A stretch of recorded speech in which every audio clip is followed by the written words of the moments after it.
Are you always coming up with ideas? Do you marvel at successful business owners?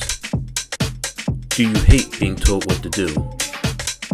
Ever take things apart just to see how they work? Are you a dreamer? If you've answered yes to any of these questions, this podcast is for you. Welcome to the Entrepreneurial Enclave with Kevin Wortham, the podcast that focuses on building, maintaining, pivoting, planning, and investing in you, the entrepreneur. But first, a word from our sponsor.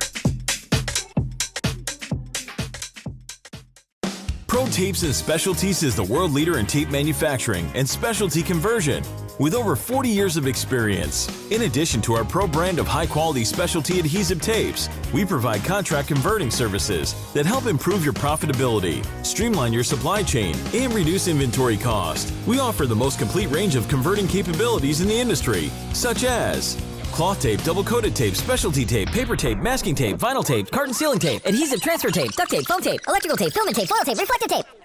And the tape just keeps on rolling. Visit us online today at www.protapes.com or call us at 800-345-0234. Pro Tapes, it's just how we roll. Welcome to another fantastic episode of the Entrepreneur Enclave, Life's Coming Attraction. I am your host, Kevin Wortham. So we're going to do something different today because I've been told by my PR manager that I'm always messing up. So today I hope that she won't get on, I won't get on her nerves. So I just want to ask people to like and subscribe, listen to us on the YouTube channel. We've got various platforms that we're on. We also want you to comment and share because we need that engagement. We're growing, but we certainly need more to grow with. And so we want you to engage with us. Tell us, how do you feel about the episodes? How can we move things differently to encourage more folks to participate? So having said all of that, let me bring to the microphone Corey Laramore. Talk to me, brother. How are you, man? Doing well. So glad to be here. Good. I'm so glad to have you here. So I know your mother, so let's give a shout out to your mother because your mother was telling me about this premiere that you have coming up December the 5th? December the 10th. December the 10th. And she was sharing on Facebook that you were doing this movie and she wanted support. And so I says, wow, I would love to interview both you and your son. She says, no, interview my son first. So here we are. So Corey, let's go back to the premiere that's happening on December the 10th. Which film is this that you're producing? So this will be a web series that me and a group of two other young Black directors created. Yes. And we'll be displaying the episodes that we filmed this past year in front of different, of course, in front of our friends and family, but in front of different directors, showrunners, and other people in the industry that we know. Wow. So I've got to ask the most curious question. You're from Trenton, correct? Yes, sir. Are you currently living in Trenton? I currently live in Hamilton, but okay. I'm always, even the way my parents, the different jobs that they've had in the school base, I've always been in Trenton somewhat. Yes. So I'm always there. But I mean, I'm not even looking at you, but your energy doesn't even feel like Trenton. Where does this energy come from, man? How did you get your start?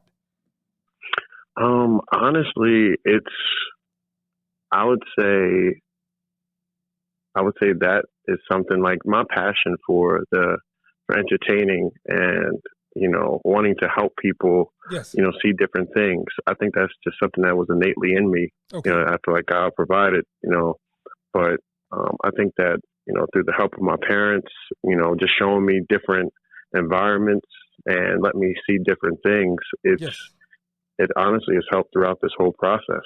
Okay. So let's start from the real beginning. Did you go? I mean, did you go to school in Trenton?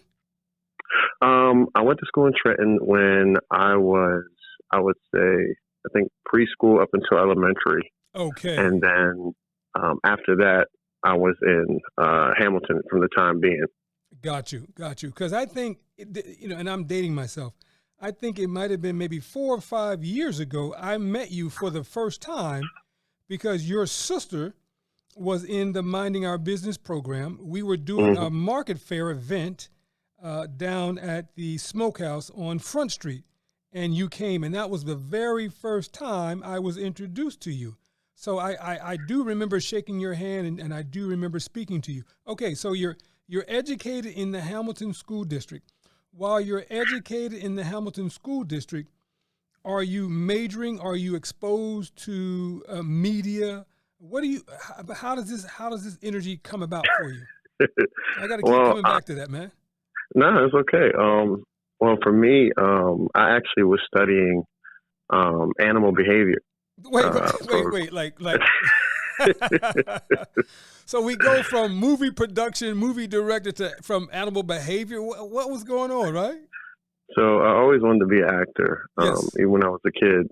My parents, I went on auditions here and there to different agencies, but they saw the investment it would require, and it was kind of like a choice they had to make, where it was either I would be in school or that would be my full time. Yes. So they chose the latter of, you know what, once you finish school and, you do that, then you can come back to that if you would like, because they saw that I kind of had like a love for both. Like I had a love for the sciences, but I also had a love for entertainment as well. Yes. So I would say all the way up until, so even when I was in high school, I did plays. I was the president of a gospel choir when I was in high school. I sung in elementary school too, in the middle school.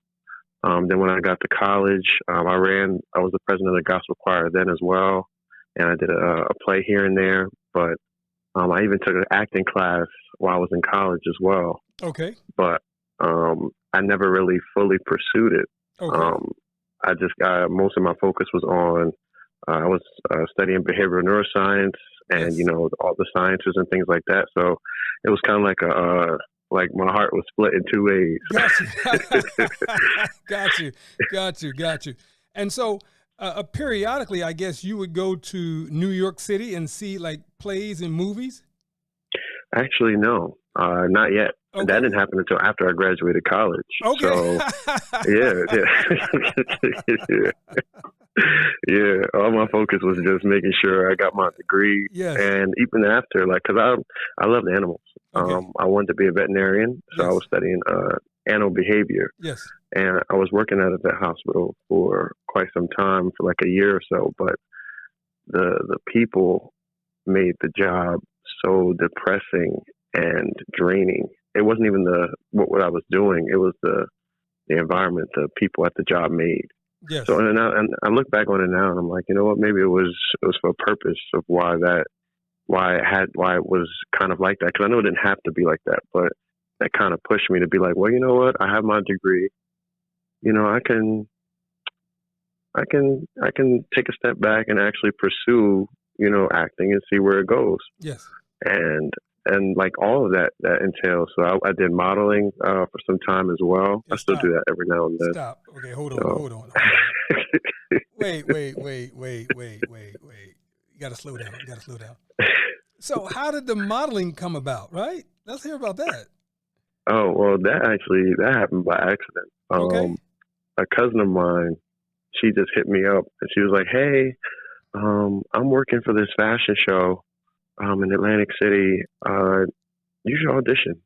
I was like, why? She's like, I just felt my story, you should audition. I was like, okay, all right, whatever. Okay. And I did it. And when I tell you the response I got from not only the people there, but just in general, just like of how I felt.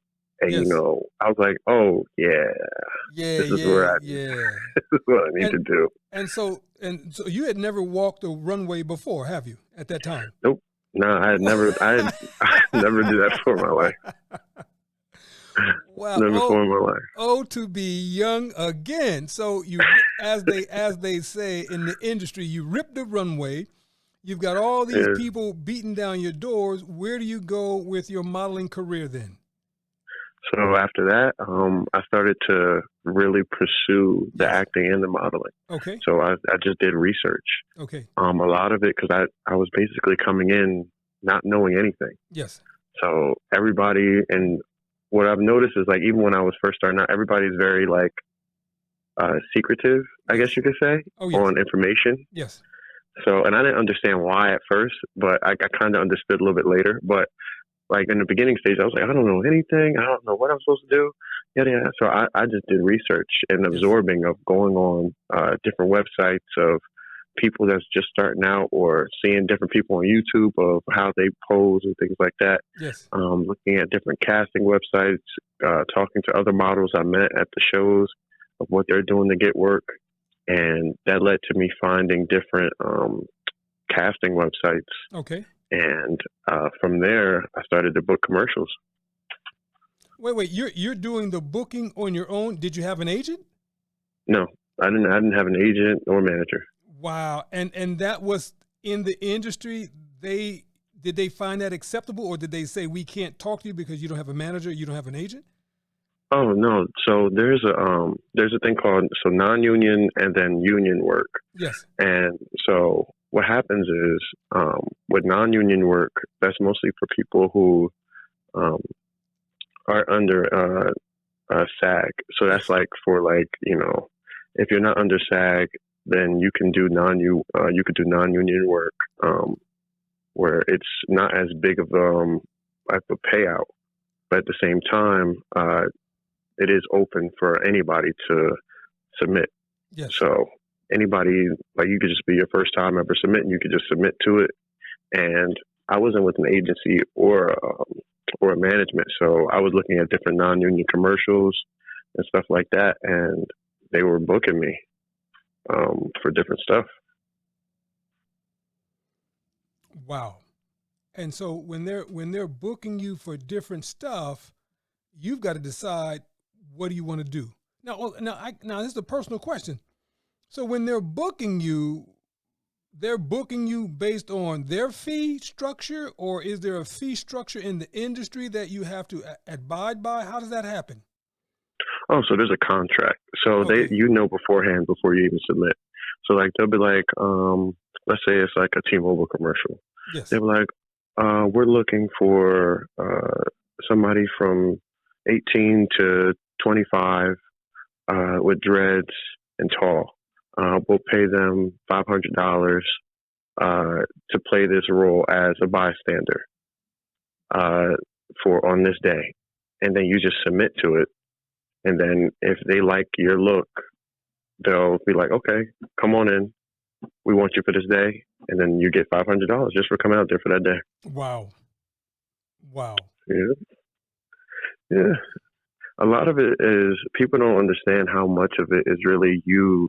The legwork is really on you. Got you. Like if you sit and wait a lot, you'll never get adjusted to the right direction. Okay. If that makes sense, especially when you're coming from a place where you don't know as much as everybody else. Yes. And so you figure that once you do your first gig, now folks know you, then you're spending extra time networking, right? Oh, that's honestly those first couple of years, and even now, like, I was just networking like crazy, Okay. and I was just taking photos on my own. Okay. So I knew that I needed a portfolio. So I started hitting up photographer friends I knew who had like skills, and I was like, all right, so I need to get my headshots together. I need to get some different photos and different looks so people can see me at different stuff, and then I would just send it to different people.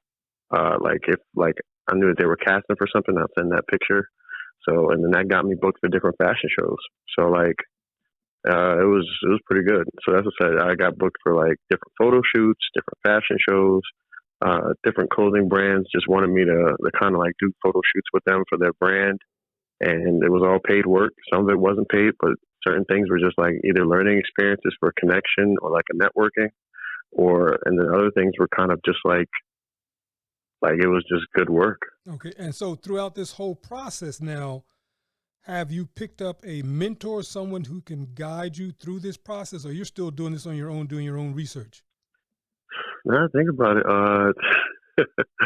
honestly, I wouldn't say there's like one direct mentor, to be honest, because like even now, like there's a lot of people I've met who are, I would say, mentors, but it's not to the point where I can like contact them all the time. But like, hey, like, you know, I'm thinking about this. It's kind of just like, because everybody has different schedules, different people are busy. Yes. There's not like that many people that's like really hands on. It's really a lot of people that's kind of just like, if I have a question, I can be like, oh, like, hey, you know, I got a question about this. Gotcha. But what I like, majority of it is just me kind of learning on my own. Got you. Okay. So you're doing the runway, you're doing the modeling, and what is the highest height that you've achieved with the modeling? With the modeling, I know you're still going, but I mean, what have you achieved like really big? Like, have you done like the New York City Fashion Week or Philadelphia Fashion Week? Have you done those shows? Oh yeah. I did Philly Fashion Week. I did New York Fashion Week. What? And who were you wearing? I was wearing, honestly, I couldn't even tell you the names of the people because it was just different brands. What? So like, yeah, it was just different brands. It would be different brands of people that they liked my look, and they'll be like, okay, you're walking for this person and this person, this person. So it was kind of just like that. When someone says they like your look, that means that they are specifically thinking about an article of clothing for you to wear, or how's that? Oh, yes. Wow. Yeah. No, it's exactly that, yeah. And then you come in for a fitting? Yeah, on the day of. What? And then sometimes, yeah. Wow. Yeah. Now let me ask a personal question, man, right? So you are a top-notch model, right? Mm-hmm. What is your like your diet? What is your exercise regimen like, right? Because I know you've got to be in shape because you just can't be like all fluffy. And you answer the phone call, says, yes, I'm ready to wear your designer suit. I mean, how does that work, right? Oh, man. Well, I haven't been too much into the modeling now. Okay. But I know that when I get in that mode where I know that I need to be on point, it's very much what I'm probably about to be on the next couple of weeks. Okay. It's basically chicken, grilled chicken, rice, and vegetables and water. That was the majority of my regimen. Like every day, I was eating that with like maybe some nuts and fruit. Okay. And working out at least once to twice a day if I could. Wow. And so that was basically like my regimen every day. Like I would just find the different workouts that I've seen other actors do. Yes. And with like busy schedules, because you know some of the actors, you know, majority of them, they have dietitians, they have personal trainers, all that type of stuff. I was looking at people that kind of didn't have that were still getting the results I was looking for. Got you. Got you. So you have a six pack. Oh no, not right now.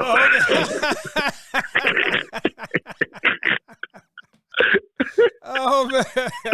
I did when I was in that mode. Yeah. But right now I've been more on the acting side. So, but honestly, like I know that like, because like for me, I've noticed that because of the way my metabolism is, it's kind of just like it kind of kicks in as soon as like I start actually like working out, doing it more frequently. Well, and you are a young person. You're a young man, so right, you have no metabolism, right? It just burns off, right? Come on, man. You get to be my age, right? They're not calling me for no gigs. Yeah, so like I just gotta I got a sweet spot where like if it's like I get a week in advance, I'm like, okay, I'll be good by then. All right. So now let's with your permission, let's fast forward, right? And then how did the movie piece and you becoming a director, how did that kick off? Well, honestly, that kicked off because I would see there was a friend of mine who was kind of like starting out in the acting as well when I first started. Yes. And we were both kind of like looking at different projects, you know, just studying because we didn't know anything. Yes. So we were just both looking at different things. I'm like, yo, like, and the funny part is like, even when I was in college and high school, I wrote stories. Okay. Like I always wrote stories, just different ideas of things I would want to see, things I want to create. Like I've always had that type of mindset of like, oh, this would be a good idea if we had this. Like, yo, if I wrote it like this, like that'd be cool. So I would like write out the characters, write out all that. So as I started to act in different things and like commercials and stuff like that, and I'm like, well, I don't have an agent, I don't have a manager. So, and if I book a short film, you know, that's good for a reel. But at the same time, I need these managements and these agencies to be able to see that I can do things, or that they can see me portrayed in a different way. Yes. So like if I want to be, let's say I want to be in a character where like I want to be a detective. Yes. But I have no footage of me showing that I can look like a detective, I can act like a detective.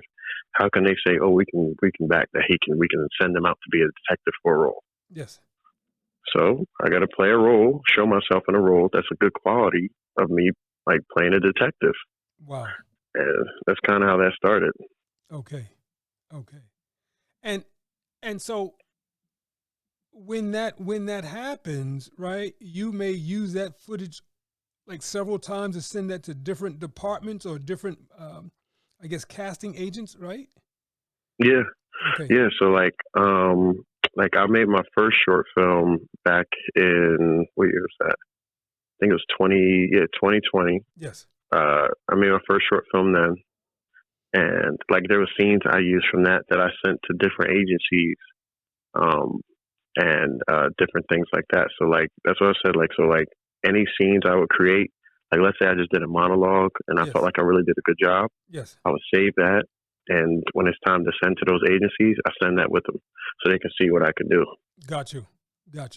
Now, when you are, I guess, creating these reels, you have to fund this yourself, correct? Yes, I do. Wow. Yes, I do. So that's like a lot of my early stuff. I look back and I'm like, wow, I have come a far way. Yes. Lord Jesus. Yes. No. Listen. When Jesus is in the game plan, right? Success is abound. Success is abound. So let's move on. So now, you mentioned that the roles that you need to play, right? How many different roles do you typically audition for in the course of a year? In the course of a year? Yes. Now it's a little bit more. Well, actually, no. Think about it. I honestly don't even know the number now. It's got to be over hundreds, or like it's at least over 500 roles. Wow. And so I guess they're sending you work, or they're sending you a booklet and you have to study from that particular script. How does that work? So what'll happen is I signed up for subscriptions on different casting sites that'll let me know when stuff is coming out. Yes. So like they'll be like, okay, like, you know, this project is looking for this role.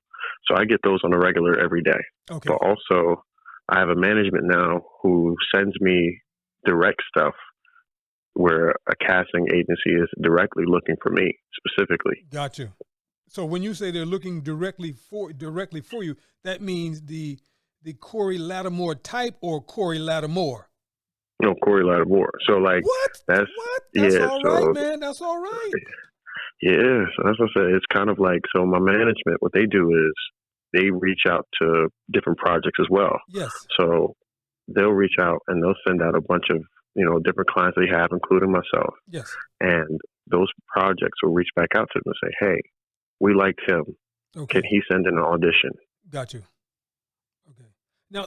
Now, when you go to do the audition, if the audition isn't close by, who assumes that cost for you to get there?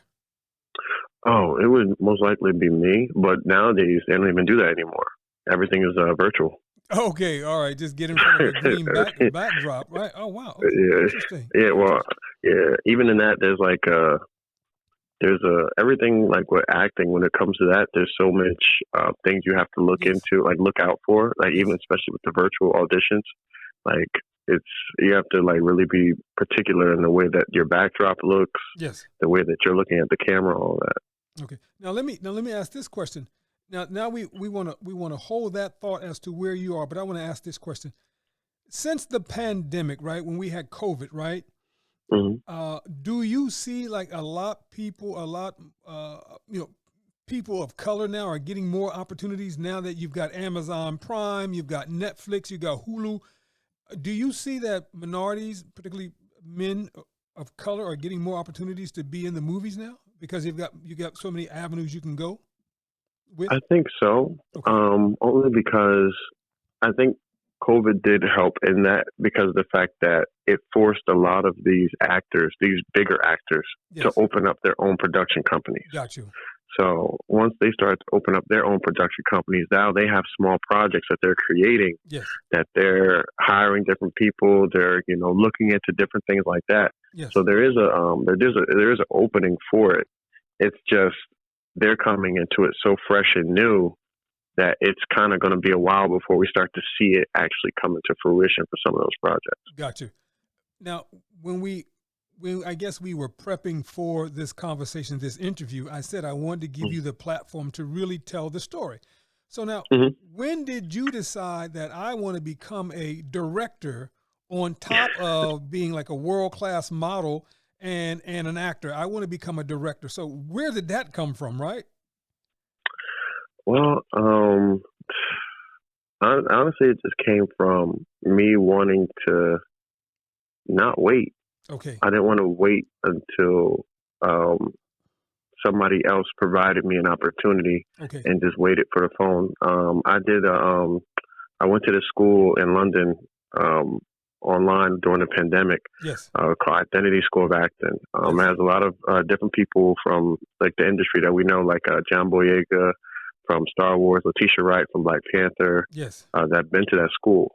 So I was going to that school and I was meeting these different people from all over the world. Online? Yeah. Wait. Yeah, how do you take an acting class online? Man, it's crazy. That was crazy. So it was intense. Just give me for instance, like do you they tell you how to like prep for a monologue or a soliloquy? How do you do that? So the best way to think about it is, so of course, like we do preps like monologues, things like that. Yes. But like when you think of a scene, think of it when you're on FaceTime with somebody. Yes. And when you're on FaceTime with somebody, even though you're on FaceTime, you can still feel everything they're feeling. Got you. You can understand what's going on, the environment, all of that. Yes. So that's kind of like what we had to kind of make in those situations when we're doing those scenes. And then some of the scenes, like we even had to act like the person was like either in the room or like we were just on a call with them. But like it kind of forced you to have to be camera ready early on. Wow. Okay. Even though that person isn't in front of you. Wow. And so you finish your online course, and you're saying that directing is for me. That's the next step. Now my next question is, so does your management team still work with you as you are a director, and do they help you now find people that you're interested in casting and working with? No, that's all through me. So that's all through me, because the directing aspect, after I directed my first short, I didn't even have the management until way later. Okay. Actually this year. Okay. So the directing aspect came from my first film, A Worthy Punishment. That was like my first official like directing. Yes. Really, I went and I learned everybody's role. Okay. That was my goal for that film, was to learn everybody's role and what they do. Yes. And how to actually create a film. And from that, I hired different actors. Yes. I kind of started to learn the business of creating a film and, what goes into reserving, getting a location, getting the insurance for the location. Yes. Making sure the actors, have everything they need on set, and having the different people that they can contact to, and even the post-production. So from pre-production to post-production, I was doing everything. Now let me stop you. Let me stop, because this is exciting. Let me. So, wait. So when you say that you're directing this film, whose responsibility is to raise the funds to pay for all of it? Is that you? It was all me. That was all coming out of pocket. Wow, wow, man. So when people say that I'm the director, that's like a big deal, right? Yeah, especially if it's early on, because it's just like if they don't have a team, yes, a lot of the things is coming out of their pocket. Gotcha. And I didn't have a team at all. Gotcha. It was legit just me. So now, personal question now, and you don't have to tell me if you don't want to, right? Mm-hmm. When you did your very first production that you were directing, how much money did you have to raise? Goodness, let me see. I think in total it was because it wasn't really I raised I was contacting or like did a GoFundMe, things like that. That didn't really work for me. Yeah. Most of my money came from working, to be honest. Different gigs I did. Gotcha. And like if I was acting on something, those things paid for. I would say like $3,000 to $5,000, somewhere around there. Okay. For the first one, yeah. So let's cap it at 5,000. So you raise 5,000 for your first directorial debut, correct? Yeah. Tongue is tied, right? Yeah. And and then out of that being your budget, you now have to go and pay for your camera, your location, your insurance, and maybe give a small stipend to some of the actors and actresses? Yeah, something around that. But like a lot of the things were through relationships. So Gotcha.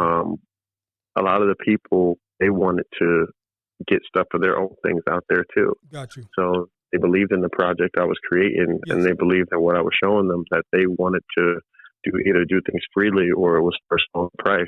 Okay. So it was kind of just a lot of people, they want direction. Yes.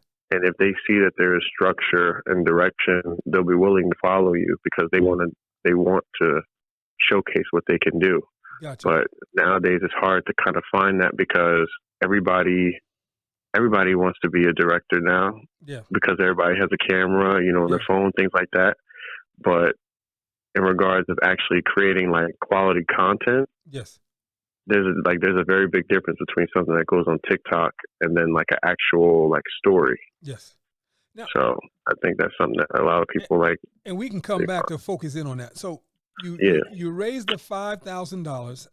When and how is your return on investment? So, I mean, how do you get paid back for putting on this film? Does a smaller entity buys it, or someone now comes to sponsor, or it goes to a film festival? How does that work?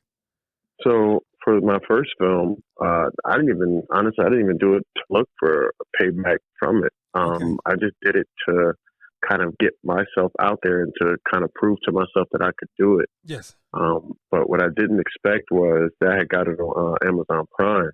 Okay. So when that happened, I was like, wow. So I mean, I get like, I don't think you really get that much from getting it on Amazon Prime because it's not a deal.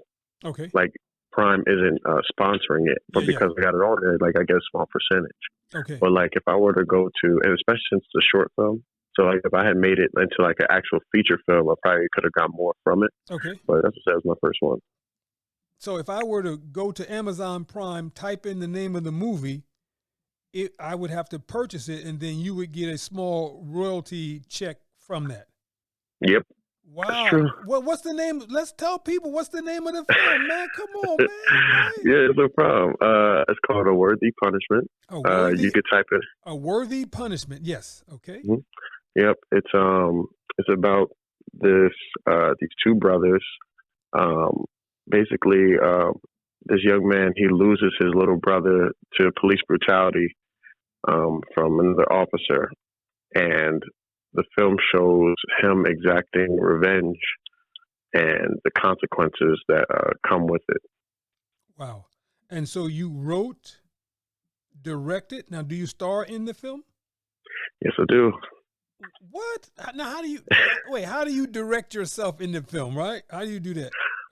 That was an interesting experience when I first did it. I'm not going to lie. That was an interesting experience because I had to look to see how other people have done it, Yes. and what I found that works for me is honestly just the more people that you have that can help you not focus on other things Yes. can help you stay in the scenes that you need to be fully present. Got you. And I didn't know that until after I did this film. Got you. Okay. Yeah, when I was doing it, I had so much stuff going on at one point, and I'm still in it's like a very intense scene, Yes. and I got people asking me for stuff. I'm like, all right, listen, nobody asking up for the next hour.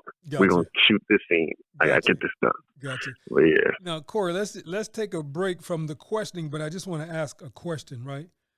How did you stay so focused and so determined that this was your passion? How did that happen, man? How did that happen? Honestly, just reminding myself what it was for. Okay. Who it was for. I had to constantly remind myself, I just had different conversations with God about that too, because it was just it was like you can't just do it just out of I like doing that. It kind of has to be in you, and you have to fuel that fire. Gotcha. So, and that comes with. Oh, sorry. What were you gonna say? No, I was gonna say. At any point, did you say, "Well, the goal line is too far. I just want to give up and do something else"? Did you ever think about giving up? Nah. Wow, that's all right. All right. I'm not gonna lie about that. I've never thought about this is too much. Yes. I will say that with the film, when I first shot it, yes, there was a lot of times where it was I don't know if this is going to happen. Yes, I got you. I don't know if this is going to be able to. And then I'm like, you know what? Nah, we're going to make this work. Got you. Stick to it. Got you. And there's just another way. I just got to find it. Got you. So now, my next question is quite simple. What motivating thoughts would you share with a young person trying to go or be in the same space, the same industry as yourself? What would you share or say to them, him or her?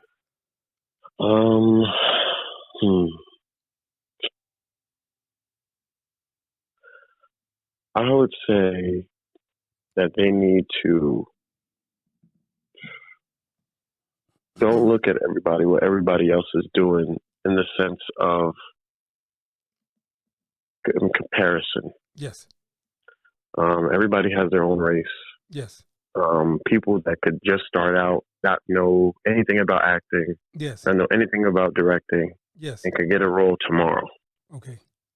And then there's people that could be working at it for the last 30 years and still not have a role. Yes. Find out what your why is. Yes. You have to find out something of why you do this that's so deep that it legit pulls you to do it every day. Okay. If you don't have that passion, and sometimes that passion does fade sometimes, yes, and you have to find different things around you to inspire yourself, yes, to kind of feel that passion again. Like for me, it's I go to New York when I need that, and just being in that environment of creativity, yes, it kind of sparks stuff. Or if I go to an event, it brings those different types of things. And then for me also, for myself, when I think about my why, which is to help people, my biggest thing was always to be in a place where I can be in a position where I can help people or show people yes, what I can do through the talents that's been given to me, yes, and through that help others. Gotcha. So, and I think that's what's kind of fueled me and help my family, help the different people I know, and help others in general on a bigger scale. Yes. And I think that's what's kind of been fueling me throughout this whole process. Got you. All right. So now let's move forward. So as if you didn't have enough time to do anything else, I see in your bio that you're also a recording artist. What? Come on, man. What can't you do, bro? Man, we're jumping around a lot, but I'm excited. So it says here you are a recording artist. What? Yeah. Talk to me about that, right? Well, I did music. Oh, I still do music now, but I was when I was filming the first film, Worthy Punishment. Yes. I actually came out with a song. Yes. For the film. that I use throughout the film as well. And I've been kind of like dropping different like an EP here and there, or like a single here and there. I think I only dropped like 2 singles. And there'll be more to come. It's just I've been focusing on different things throughout the process. But you could look for it on Apple Music. It's called No More, and my artist name is Jamor, Jamor. And that's the singing name you go under. Yes. What? Oh, come on, man! You're like the one-man band going to Hollywood. That's all right. Well, that's all right. Yes. Yeah, I've noticed that as even though like I've seen that like with the way things are with the way that Hollywood is, you can't just be able to do one thing. Got you. Because there's going to be different things that's going to be required of you. Got you. And if you only like focus on one specific thing, or like not focus on one specific thing, but if you don't try to learn different things to add to your tool belt, what'll end up happening is that you're going to be put in a position where you're going to have to rely on a lot of different people for your success. Understood. And I can't be in that type of position where everything I do is reliant on somebody else, when Hollywood is such a place where feelings change in a quick second. Things happen so quickly. Like especially like I think just because of my upbringing, like I'm very like we were taught to be very independent and self-sufficient, and not reliant on so many things because of the way that the world is. Wow. So I love it, man. I love it. So so you sing, you dance, you are a model. I don't know about dance. Oh, you don't dance? I can do it. I give you a mean two-step, you know. But you know, I think I saw somewhere your sister's in dance class, right? Yeah. She's doing dance. She's been phenomenal. So maybe you should cast her in one of your movies, one of your productions, right? That's already done, huh? Well, with her, she already knows. Like she's just waiting. Not even waiting. She's like, listen. When we get to the point where, like, when you have the dance movie and stuff like that, like, she wants the full production. Because I know, like, with her, she's a part of anything I do, so she doesn't mind helping at anything. Awesome. And then guess what? You might want to bring at that time, minding our business to the forefront, right? Oh, of course. Look, of course. I just threw it out there. Yes, that's of course. Hey, go ahead, man. I've been following you guys actually for quite some time. There's a friend of mine, I believe, that was working with you guys, Raven Moreno, I think her last name is. That's my girl. Listen. There were a few years in the program, right? And this is where you and I differ. You were saying you need to learn everything, and I was like, I don't need to know everything. I've got Raven, and listen, Raven was holding me down a lot of times. And there's so much that's going on with media and things of that nature that, you know what, I'm just trying to stay in my lane with my old ass. So I get I get you young folks to come and help me out, and it's working well. So, like I got a name drop right now, but Raven has been fantastic when we were the latter years of the Minding Our Business program, right? But then now, once we finish this taping, I'm going to have my PR manager, Akia Brown, she's going to reach out to you, and she's going to ask you to, help us put together a video. We're going to ask you to put together a 20-second, 30-second video talking about your experience of being on the show. And Akia is a young lady, and so we always go back and forth. She's like, Mr. Kevin, I'm like, listen, you handle what you handle, and then you help me handle what you want me to handle, because I too much for me. It's like trying to teach a old dog new tricks. But you young folks are just multi-talented. I'm so proud of all of you. But this is wonderful, man. So let's fast forward to this premiere. Mm-hmm. How does this work for you, and what gave you the idea to put on this premiere? Well, the idea actually came from, it was kind of like just the same thing I saw a lot of people a lot of actors, myself included, were looking for work, and we felt like a lot of the things we were waiting for it was a lot of things that like we just had to wait for. Yes. We had to wait for somebody else to provide a role that's going to come, and like Yes. the bigger roles, things like that, like the roles that you would want to see yourself in. Yes. You're not going to get them unless you're under agency or management. Yes. And if your management isn't or agency, like you might not see it. It might not come across your table sometimes, especially if you're just starting out. So those bigger roles that you would want to see. So I was talking to a friend of mine, Marcus Evans, who's also one of the directors. He's another director as well. And I was just talking to him. I was like, yo, I'm going to create something for all of us. I was like, I'm going to create something. He's like, what do you mean? I was like, because we need something to kind of fill in that gap. And it started off as just like an idea. I was like, you know what, this I'm going to create. So I created this family, this Black suburban family, who all have their different flaws. And I was like, you know what, we're going to create an anthology series, and this is what we'll do. All these people are going to go through different stuff, and this is where they start. This is where they end up. Let's bring on some more directors. Let's bring you in. Let's bring these other directors to fill in the gaps. And, we'll make some episodes, shoot them, make the episodes short, so that way it's something easy for us to shoot. Yes. And then, we'll put it out there. And, we'll just get people, different actors. They'll all want to do it because they want to see themselves in different roles. Yes. Boom, boom, boom. The different cameramen we knew, they would they'll want to be a part of it too. Yes. Well, that started as like that.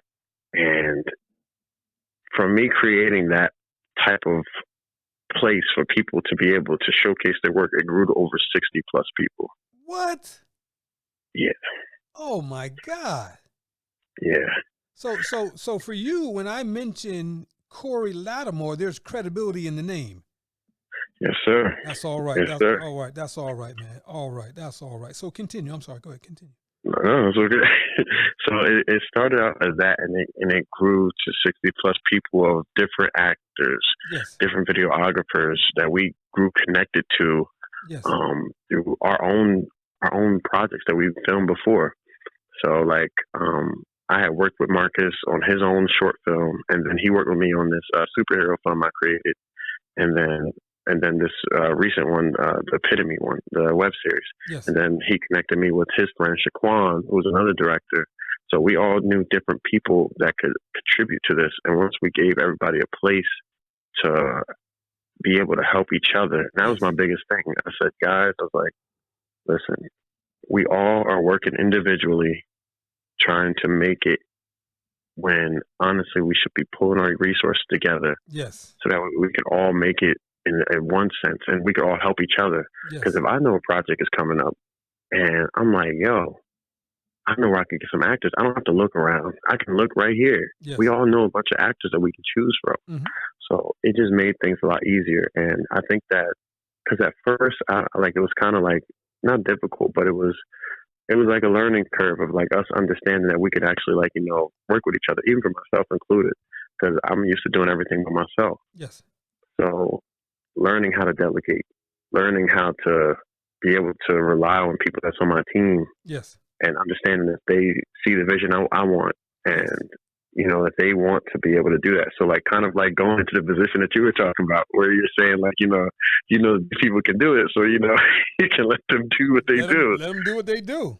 Yeah. Yeah, and it took a while for me to do to really understand that, and even now I'm still learning that, but it's something that's I've seen. I'm like, wow, I think that was probably one of the most that really really spoke to me. 'Cause I'm like, wow, people really believe in what I'm talking about. Absolutely. And will be willing to do the work and work on it as diligently as I would. Yes.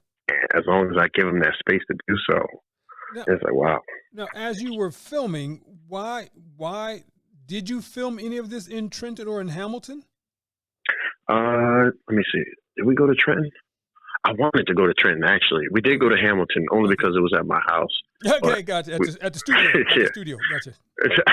Nah. My house ain't the studio. No, okay. we needed it for a setting. Gotcha. But, gotcha. I wanted to go to Trenton, but everybody we were casting lived in North Jersey and Newark. all up there. So trying to get everybody, including the videographers, everybody down to Trenton. I'm like, guys, y'all can just take this train to come up here, or y'all can drive. And they're like, listen, Corey, that's like an hour, 2 hours. We're not doing all that. Gotcha. And I'm like, all right, whatever. But and so is that also one of the reasons why you're having the premiere in Brooklyn? Yeah. Okay. Most of our actors are from New York. Okay. So, because that's what I said, we opened it up to different people through the database of Actors Access. Yes. So through that, we found different actors, and they've all came and contacted us and things like that. Okay. So yeah, but that's the only reason why. Okay, so let's slow down one more time, Corey, and let's tell everyone about this latest project that you're working on. What's the name of it? How can people reach out to you? Because I know all this information is going to be on your bio, and we're going to include this when we go to do your episode. And when is the premiere happening? Okay, so the series is called Epitome. Yes. The premiere is going to be on December 10th. Yes. You can get the information in my Instagram bio. We have a website for the series. Yes. In addition, you can see other projects I've worked on, and there's links to all those things as well. Yes. All these links are available in my Instagram bio. We do have our own Facebook as well. Those things are all available all on there. Okay.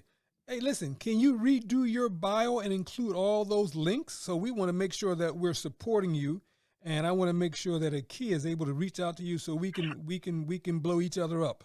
Is there a cost for the premiere? Yes, there is. Okay, yes, there is. What's the cost for the tickets? So we have two different tickets. Yes. We have the general admission, which is $45. Yes. And then the VIP admission, which is $60. Now with VIP, you get to walk on the red carpet. There's food and drink available. You get a swag bag and Epitome merchandise and reserve seating. Oh, that's what's up. And yeah. So the 10th, that's a Friday, right? That's a Saturday. That's a Saturday. See? Wow. Are folks coming from Hamilton and Trenton by the busloads going up there? Yeah, that's what it's been looking like. We've been having different people from different areas. I have some of my family coming from out here, and then we have some folks that live in New York that are going out there, and then from North Jersey. And because Epitome, the web series itself, the casting, we casted people from all over. We had people from Massachusetts, from Virginia. So it was all a part of the film, or the web series. Sorry. And then what time is the premiere? So the premiere itself starts at 6 p.m. We're going to have the red carpet occur at that time first for like the first hour and a half. Yes. And then after that, we'll do the premiere. And then at 9 p.m., we're going to have an after party for people to network, listen to some music, dance, things like that. And we're going to be listening to some of your music too? We might. There might my song might pop in there. Yeah.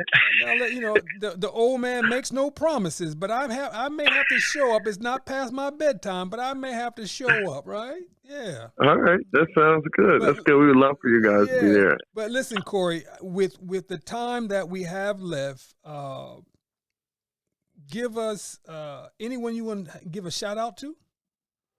Yes, I want to give a shout out to my two directors, Shaquan Yates and Marcus Evans. Both of them have been very important and pivotal to the creation of this whole project. Yes. They've been with me through thick and thin from the beginning to the end. The whole making of this could be a movie, to be honest. Okay. And it probably will later down the line. Yeah. But I really do thank them, and I thank God for putting them in my life because they have really shown me a lot.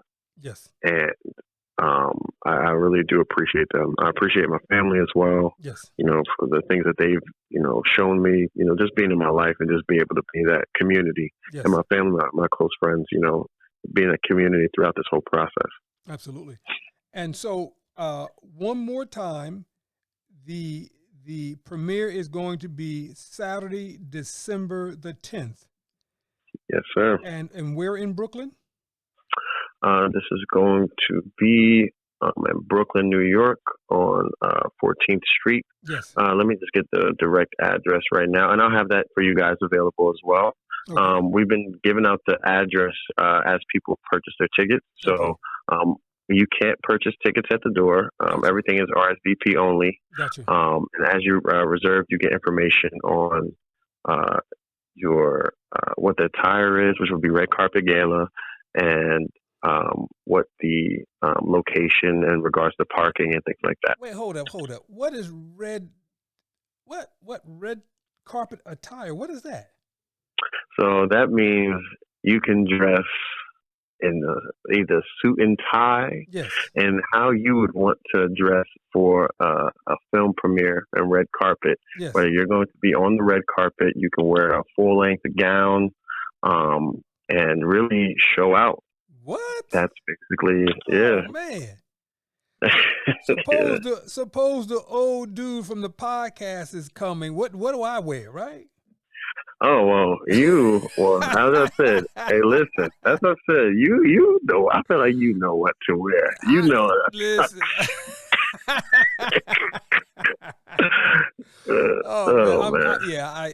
I'm so excited for you, man. This is so in your bio, just re-release that to me and just include all your Instagram spots so we can just make sure that we're following each other and we begin to support each other.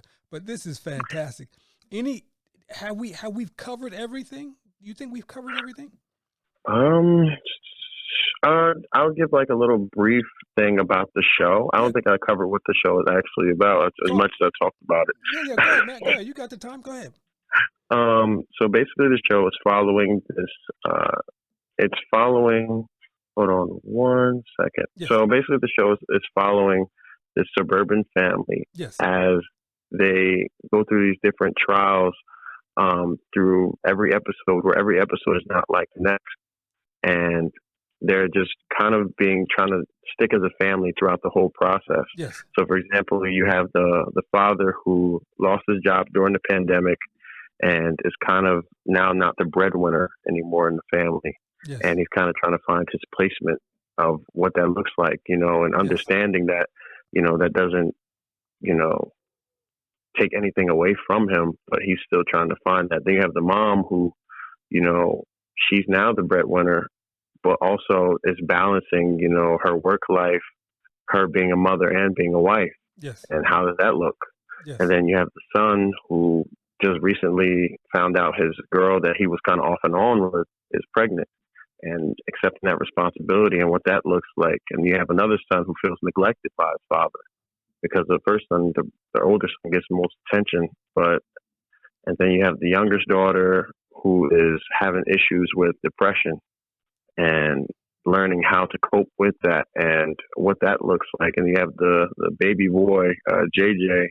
He's living in he's kind of like the fun character who's in tune with social media and kind of says things that's on his mind, but sometimes he puts himself in situations that he's not ready for. Got you. So it's a very much like there will always be somebody on the show that you can connect with, and that you can see something in your family that you could be like, wow, like I feel that. So now when you say and when you call this a web series, what does that mean? So what that means is that right now we're only showing it online. Yes. We haven't released any episodes except the pilot. Yes. We look to release more as we get more information in regards to what we'll be doing. Gotcha. So if we acquire a deal with a platform, the next time you'll see it will be on an actual platform, like Peacock, Netflix, things like that. Gotcha. If not, then we'll do it through distribution, and you'll still see it on the platform. So either way, this will be coming out very soon. Okay. It's just depending on how. Yes. Well, Corey, listen, man, we want to thank you for stopping by and not find it robbery to spend some time with us. So excited for you, man. Much success. And I enjoyed myself, man. I enjoyed myself. Is there anything else you want us to know about your passionate career that you are assuming and following now? Any other shout outs? Honestly, no. I just want to say thank you to you guys for having me, and for thinking of me, and for just taking the time out to allow me to have a platform to be able to speak about the project. Yes. And I encourage everybody to purchase a ticket. And also for different people, they want to be sponsors. Where if you want to have your product, like if you want to showcase, products that you're creating, designs that you're creating, Yes. Different things that you're doing. If you want to showcase those things, we do have sponsorship packages available, and things like that, because we are going to have different industry people there. And if you want to showcase your things in front of them, that's something that we are open to. Gotcha. So, Gotcha. Corey, please do not be a stranger on the platform. The platform is always open to you. Nothing but success, and let's stay connected so we can collaborate as well. Thank you so much, and most definitely. All right, brother. We'll talk and text in a minute. Thanks, man. All right. No problem. Bye. That concludes another episode of The Entrepreneurial Enclave with Kevin Wortham, the podcast that focuses on building, maintaining, pivoting, planning, and investing in you, the entrepreneur. We hope you found this episode informative and enlightening.